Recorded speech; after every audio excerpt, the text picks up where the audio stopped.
Dear students of 12th standard, very pleasant morning. Once again, welcome back to the zoology class.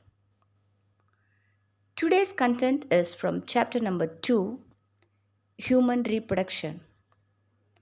The female reproductive system, along with the mammary glands, is very important for human reproduction and child care. Now, let us see what are mammary glands and their function in detail.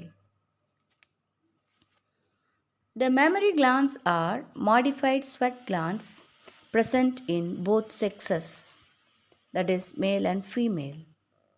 Actually, mammary glands are modified sweat glands. They are found in males as well as females. It is rudimentary in the males and functional in the females. Rudimentary means functionless, that is reduced in structure. That is called rudimentary. The functionless mammary glands are called rudimentary mammary glands. So, the mammary glands are rudimentary in the males and functional in the females. A pair of mammary glands is located in the thoracic region. It contains glandular tissue and variable quantities of fat with a median nipple. The nipple is surrounded by a pigmented area called the areola. The areola contains several sebaceous glands called areolar glands. Sebaceous glands means oil glands, which reduce the crack on the skin of the nipple.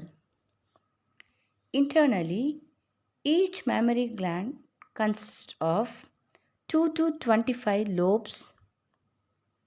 They are separated by fat and connective tissues. Each lobe is made up of lobules which contain acini or alveoli lined by epithelial cells. Lobes means partition. Each mammary gland is divided into 2 to 25 lobes. The bigger partition is called lobes. Then each lobe is further divided into smaller structures, that is called lobules. Nothing but partition or division. So the lobules contain alveoli. It is lined by epithelial cells. The cells of the alveoli secrete milk. The alveoli open into mammary tubules. The tubules of each lobe join to form a mammary gland.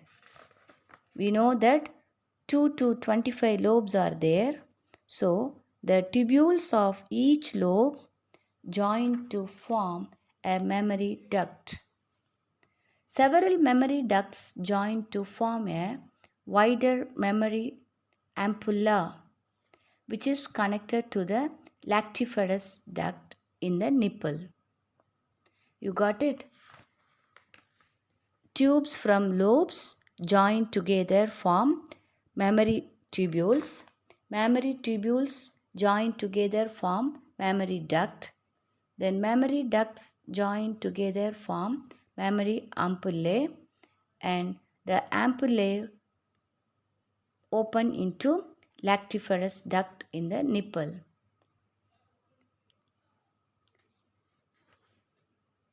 Under the nipple, each lactiferous duct expands to form the lactiferous sinus, which serves as a reservoir of milk.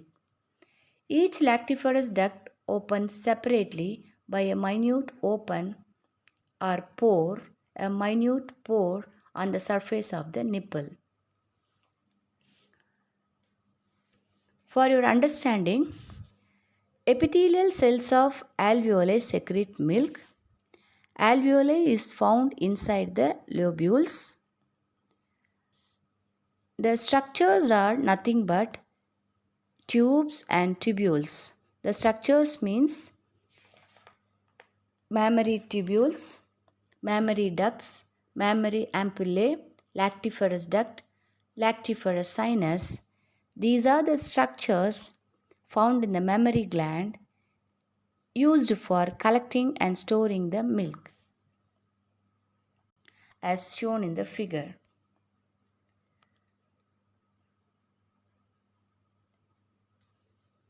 Normal development of the breast begins at puberty and progresses with changes during each menstrual cycle. In non pregnant women, the glandular structure is largely underdeveloped and the breast size is largely due to amount of fat deposits. The size of the breast does not have an influence on the efficiency of lactation.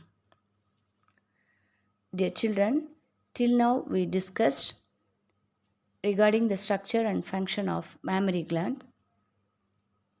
Thank you. See you in the next class.